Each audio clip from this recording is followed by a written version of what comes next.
যে কোনো মার্কেটিং সফল হওয়ার পেছনে কিন্তু একটাই জিনিস কাজ করে, আর সেটা হলো একটা পারফেক্ট স্ট্র্যাটেজি। কিন্তু কি হবে যদি সেই স্ট্র্যাটেজিটাই অনুমানের ওপর ভিত্তি করে বানানো হয়? তখন লাভের চেয়ে ক্ষতিই বেশি। তো চলুন আজ আমরা দেখব কিভাবে আর্টিফিশিয়াল ইন্টেলিজেন্স বা এআই ব্যবহার করে মার্কেটিংকে এই অনুমানের খেলা থেকে বের করে আনা যায়। আচ্ছা, প্রথমেই একটা খুব জরুরি প্রশ্ন, যেটা অনেক ব্যবসার মালিকেরাই চিন্তা করেন। বিজ্ঞাপনের পেছনে যে টাকাটা খরচ হচ্ছে, সেটা কি আসলে কোনো কাজে আসছে, নাকি পুরোটাই চলে যাচ্ছে? আর এই যে ভয়টা, এর আসল কারণটা কি জানেন? সেটা হলো অনুমান নির্ভর ক্যাম্পেইন। মানে কোনো শক্তপোক্ত কৌশল ছাড়া বিজ্ঞাপন দেওয়াটা অনেকটা অন্ধকারে ঢিল ছোড়ার মতো ব্যাপার। এতে শুধু টাকাই নষ্ট হয় না, যে ফলাফলের আশা করা হচ্ছিল সেটাও পাওয়া যায় না। আর এটাই ব্যবসার জন্য একটা বড়সড় সমস্যা। আচ্ছা, সমস্যা তো বোঝা গেল, কিন্তু সমাধানটা কি? চলুন এবার আমরা সমাধানের দিকে যাই। আর সেই আধুনিক সমাধানটা হলো এআই ক্যাম্পেইন স্ট্র্যাটেজিস্ট। খুব সহজ করে বললে, এআই ক্যাম্পেইন স্ট্র্যাটেজিস্ট হলো এমন একটা অটোমেটেড টুল যেটা আপনার ব্যবসার লক্ষ্য আর বাজেটকে মাথায় রেখে একটা কমপ্লিট মার্কেটিং প্ল্যান বানিয়ে দেয়। মানে একদম নতুন একজন মানুষকে আপনার প্রোডাক্ট সম্পর্কে জানানো, তারপর তাকে আগ্রহী করে তোলা, আর সবশেষে তাকে আপনার ক্রেতায় পরিণত করা, এই পুরো জার্নিটাই এআই সামলে নেয়। এখন মনে হতেই পারে যে এটা ব্যবহার করা নিশ্চয়ই খুব কঠিন।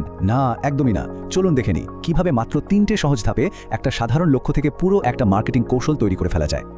প্রসেসটা কিন্তু খুবই সোজা। প্রথমে আপনাকে ঠিক করতে হবে আপনার আসল লক্ষ্যটা কি। হতে পারে সেটা সেলস বাড়ানো বা আপনার ব্র্যান্ডকে আরও বেশি মানুষের কাছে পৌঁছে দেওয়া।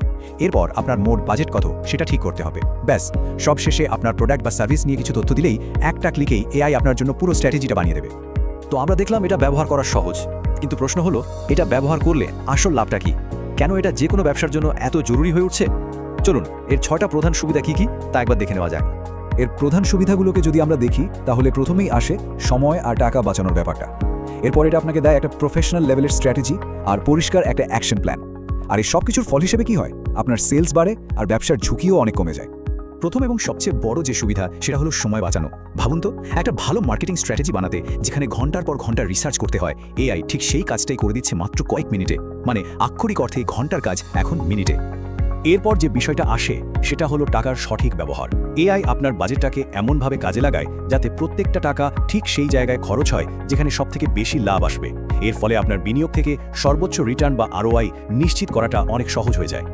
তো এত সব আলোচনার পর একটা বিষয় কিন্তু পরিষ্কার, মার্কেটিংয়ের জগতে আন্দাজে কাজ করার দিন কিন্তু এখন শেষ। চলুন পুরনো আর নতুন পদ্ধতির মধ্যে আসল পার্থক্যটা ঠিক কোথায় সেটা একবার দেখি।